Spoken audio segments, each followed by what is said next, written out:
नमस्कार। क्रांति की भूमि कहते हैं मेरठ। देश में स्वतंत्रता प्राप्ति की जो पहली लड़ाई लड़ी गई थी वो मेरठ से शुरू हुआ था। अंग्रेजों के खिलाफ जो पहली लड़ाई शुरू मेरठ से शुरुआत।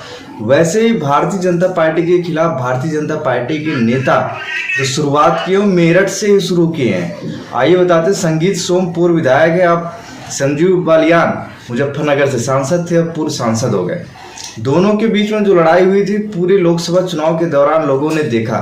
संगीत सोम संजीव बालियान के विरोध में लगातार वहां पे जाके चुनाव प्रचार किए, जिसका नतीजा ये हुआ कि संगीत सोम ने संजीव बालियान को हरा दिया था। और यही हुआ था, संगीत सोम ने जब संगीत सोम मेरठ के सरधरा से चुनाव लड़ रहे थे तो लोगों का आरोप था कि संजीव बालियान ने अतुल प्रधान का सपोर्ट करके संगीत सोम को चुनाव हरा दिया था। आइए, एक लेटर पैड वायरल हुआ, उस लेटर पैड में क्या लिखा गया मैं आपको ये बताता हूँ। इसमें संजीव बालियान ने लिखा है कि बालियान ने मित्र के जरिए ऑस्ट्रेलिया में जमीन खरीदी। माँ बाप इनके 2 बार, संजीव बालियान के माँ बाप 2 बार गए ऑस्ट्रेलिया, वहाँ पे जाके जमीन को खरीदा। एक है दर्शन स्थल के पास में संजीव बालियान ने 800 बीघा जमीन खरीदी और पद का दुरुपयोग करके अपनी कमाई से इफ्को का अनुबंध करा लिए अपनी कंपनी का, और वहाँ से करोड़ों रुपए संजीव बालियान ने कमाया।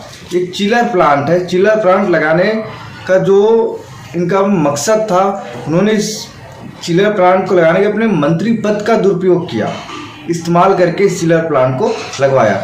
एक कंबल कांड हुआ था, कंबल कांड के आरोपियों को संजीव बालियान ने बचाया, इनका संरक्षण प्राप्त था। ये सब आरोप संगीत सोम लगा रहे हैं।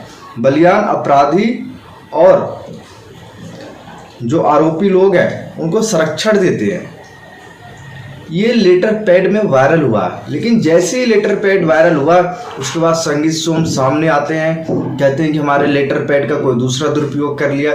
ये तो वही हुआ जैसे सुप्रिया श्रीनिधि किसी के खिलाफ टिप्पणी करती हैं, उस टिप्पणी के बाद आके लोगों से माफ़ी मांगने लगती है कि ये हमने नहीं किया, ये नहीं। लेकिन इन आरोपों के बीच एक तो जग जाहिर हो गया, संगीत सोम और संजीव बालियान में कुछ अच्छा नहीं चल रहा है, जिसका खामियाजा आने वाले विधानसभा चुनाव के दौरान भारतीय जनता पार्टी को भुगतने को मिल सकता है। क्योंकि मेरठ पश्चिमी उत्तर प्रदेश के संगीत सोम और संजीव बालियान 2 दिग्गज नेता हैं जिनके बल पे भारतीय जनता पार्टी चुनाव लड़ती है।